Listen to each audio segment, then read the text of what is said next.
بسم اللہ الرحمن الرحیم۔ دوستو، جب حضرت آدم علیہ السلام پیدا ہوئے تو حق تعالیٰ نے ان کی کنیت محمد رکھی۔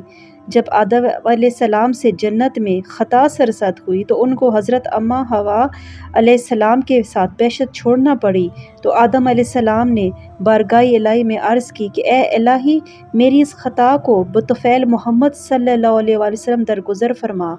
تو اللہ تعالیٰ نے فرمایا، تم نے محمد کو کیسے پہچانا اور کہاں پہچانا؟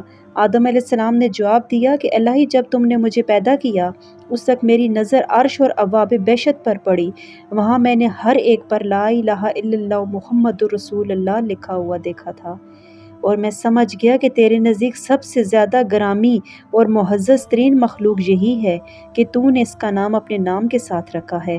پس ندا آئی کہ وہ پیغمبر آخر الزماں تیری ہی ذریعت سے ہوگا۔ آسمان پر اس کا نام احمد ہے اور زمین پر محمد صلی اللہ علیہ وآلہ وسلم ہوگا۔ اگر وہ پیدا نہ ہوتا تو میں آسمان اور زمین کو پیدا نہ کرتا۔ اے آدم، تجھ کو بھی میں نے اسی کے طفیل میں پیدا کیا۔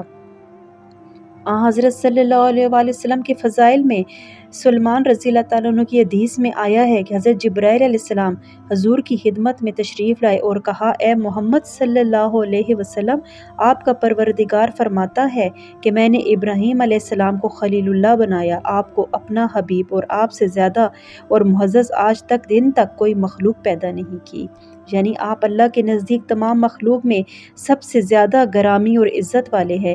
میں نے دنیا اور اہل دنیا کو اسی غرض سے پیدا کیا ہے کہ انہیں آپ کی وہ بزرگی اور کرامت دکھاؤں جو میری برگاہ میں آپ کو حاصل ہے۔ اگر آپ نہ ہوتے تو میں دنیا کو پیدا نہ کرتا۔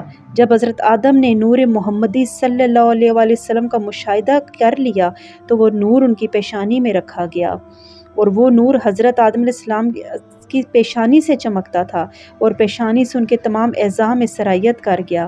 اس نور کی برکت سے اللہ پاک نے حضرت آدم کو تمام اسماء مخلوقات کی تعلیم فرمائی اور فرشتوں کو حکم دیا کہ آدم کو سجدہ کریں۔ آدم کو سجدہ کرنے کے بارے میں دو قول ہے۔ بعض فضلاء اور علماء کہتے ہیں وَإِذْ قَالَ رَبُّكَ لِلْمَلَائِكَةِ، اس سے مراد ابلیس اور اس کا تمام لشکر ملائکہ ہے جو زمین پر موجود تھا اور سجدے کے لیے مامور تھا۔ ان حضرات کا خیال ہے کہ جب اللہ تعالیٰ نے آسمان اور زمین، ملائکہ اور جنات کو پیدا کیا تو ملائکہ کو آسمان کا ساکن بنایا اور جنات کو زمین پر سکونت عطا فرمائی۔ یہ جنات مدتوں تک زمین پر عبادت الہی میں مشغول رہے، پھر انہوں نے ظلم اور جوہر ددی کا آغاز کیا تو اللہ تعالیٰ نے ان کی ہلاکت کے لیے ملائکہ کا ایک لشکر زمین پر بھیجا۔ ابلیس اس جماعت کا پیشوا تھا۔ وَكَانَ مِنَ الْجِنِّ، پس ملائکہ نے ان جنوں کو زمین سے باہر نکال دیا، اور یہ سب کے سب پہاڑوں اور دریاؤں اور جزیروں میں بھاگ گئے، اور ان کی بجائے یہ ملائکہ زمین پر رہنے سہنے لگے۔ اللہ تعالیٰ نے تمام زمین اور آسمان، دنیا اور بحشت ابلیس کے تصرف میں دے دی کہ یہ کبھی زمین پر عبادت کرتا، کبھی آسمان پر، کبھی بحشت میں رہتا۔ پس اس جماعت کو، جس کا رئیس و پیشوا ابلیس تھا، اللہ تعالیٰ نے سجدہ کرنے کا حکم دیا۔ سب نے سجدہ کیا مگر ابلیس نے انکار کر دیا۔ لیکن قول صحیح یہی ہے کہ حکم سجدہ کے مخاطب زمین اور آسمان کے تمام ملائکہ تھے، اور یہ قول قرآن پاک کے سیاق و سباق سے نزدیک ترین ہے۔